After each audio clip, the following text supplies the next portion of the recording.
অখিল গগৈক ভগৱানে সুমতি প্ৰদান কৰক।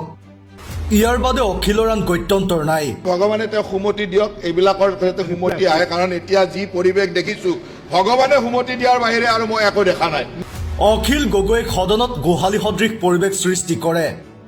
ইয়াৰ বিৰুদ্ধে কঠোৰ ব্যৱস্থা গ্ৰহণ কৰিব লাগে।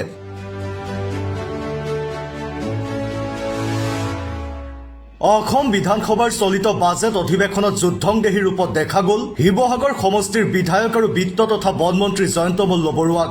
চৰকাৰী কৰ্মচাৰীক চলিত বৰ্ষৰ জানুৱাৰীৰ পৰা মাৰুকীয় বানচ প্ৰদান কৰিবনে নাই বুলি অখিল গগৈ মন্ত্ৰী জয়ন্ত মল্ল বৰুৱাক উদ্দেশ্যি প্ৰশ্ন কৰাৰ পাছতেই মন্ত্ৰীগৰাকীয়ে তেওঁক উভতি ধৰি কয়, অখিল গগৈৰো কেইবাটাও ব্যৱসায়িক প্ৰতিষ্ঠান আছে। অৰ্কিড পাৰ্কৰ পৰা আৰম্ভ কৰি এই প্ৰতিষ্ঠানসমূহৰ কৰ্মচাৰীকো মন্ত্ৰী জয়ন্ত মল্ল বৰুৱাই এই প্ৰসংগটোলৈ টানি অনাৰ পাছত দুয়োগৰাকীৰ মাজত চলা বাক বিতণ্ডাই সদনৰ আন কাম কাজত ব্যাঘাত জন্মায়। পৰস্পৰক উদ্দেশ্যি বাক্যবান নিক্ষেপ কৰি থকাৰ মাজতে বিধানসভাৰ অধ্যক্ষই প্ৰশ্নোত্তৰ শিতানৰ সূচী অনুসৰি আন এগৰাকী বিধায়কক প্ৰশ্ন উত্থাপন কৰিবলৈ অনুৰোধ জনায়। কিন্তু সেই সময়ত সদনত প্ৰশ্ন উত্থাপন কৰাৰ পৰিৱেশ নাছিল। মন্ত্ৰী জয়ন্ত মল্ল বৰুৱাই বিধানসভাৰ অধ্যক্ষ ৰঞ্জিত দাসক উদ্দেশ্যি কয়, সদনত গোহালি সদৃশ পৰিৱেশ সৃষ্টি কৰাৰ বাবে অখিল গগৈৰ বিৰুদ্ধে কঠোৰ ব্যৱস্থা গ্ৰহণ কৰিব লাগে। জানুৱাৰী মাহৰ পৰা দিবৰ কাৰণে কৰ্মচাৰীসকলে বহুত কষ্ট কৰে, তেওঁলোকক দিবৰ কাৰণে ব্যৱস্থা ল'ব লাগে। আৰু OPS এইটো ফাঁকিবাজি মাৰিছে ইয়াতে যে 1 ফেব্ৰুৱাৰী 2005 আগৰখিনিক দিব, আগৰখিনি এনে পায়েই, তাৰ কাৰণে আকৌ ছাৰ্ভে টাৰ্ভে কৰাৰ দৰকাৰ নাই। এইবিলাক মিছা কথা লিখি এনে কাগজখন নষ্ট কৰিছে। তো এতিয়া ক্লিয়াৰলি ক'ব লাগে যে অসমত আমাৰ কৰ্মচাৰীসকলৰ কাৰণে OPS পুনৰ আৰম্ভ কৰিব নে নকৰে। NPS নালাগে, OPS লাগে। অধ্যক্ষ মহোদয়, বিধানসভাৰ মজিয়াত যেতিয়া আমি তথ্য দিওঁ, এই তথ্যবিলাক এই ধৰণে উপলুঙা কৰাটো উচিত নহয়। মই অধ্যক্ষ ডাঙৰীয়াৰ জৰিয়তে অনুৰোধ কৰিম যে আমি তথ্য কেতিয়াও ভুল তথ্য নিদিওঁ, আৰু ভুল তথ্য যদি দিওঁ তাৰ কাৰণে নিশ্চয়কৈ ব্যৱস্থা আছে, আপুনি সেই ব্যৱস্থালৈ যাব। কিন্তু বিধানসভাৰ মজিয়াখনক এনেকেদৰে উপলুঙা টাইপ কথা নক'ব। আৰু মই ভাবোঁ যে ভগৱানে তেওঁ সুমতি দিয়ক, এইবিলাকৰ যাতে সুমতি আহে, কাৰণ এতিয়া যি পৰিৱেশ দেখিছো ভগৱানে সুমতি দিয়াৰ বাহিৰে আৰু মই একো দেখা নাই।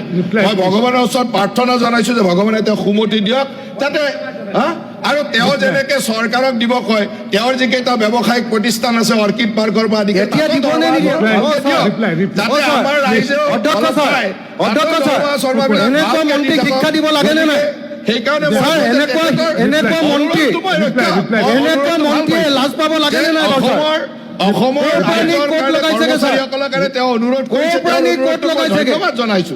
কিন্তু সমানে নিজৰ ক্ষেত্ৰত সুন্দৰভাৱে থাকক যে তেওঁ গৈ নিজৰ যাতে ৰাইজক সেই ধৰণৰ মৰমখিনি দিয়ে।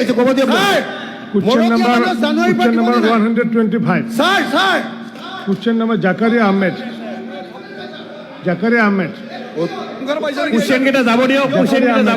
উপস্থাপন কৰা হয়েছে। Zakaria Ahmed.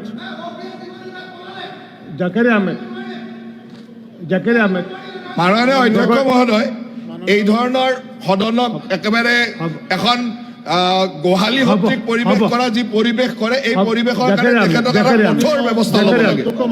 গগৈ যি দিব লাগে আমি দিম, আপোনাৰ কাৰণে নহয়, আমি চৰকাৰৰ কৰ্মচাৰীৰ কাৰণে দিম। ইয়াৰ পাছতে বিধানসভাৰ অধ্যক্ষক সম্বোধন কৰি মন্ত্ৰী জয়ন্ত মল্ল বৰুৱাই কয়, মই ভগৱানক প্ৰাৰ্থনা কৰিছো যাতে অখিল গগৈক ভগৱানে সুমতি প্ৰদান কৰে। এতিয়া এনে পৰিৱেশ আহি পৰিছে, ভগৱানে তেওঁক সুমতি দিয়াৰ বাদে আন গত্যন্তৰ নাই।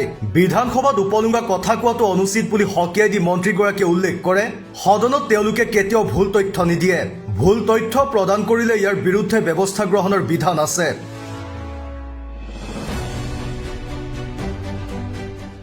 News desk report, news daily Assam digital.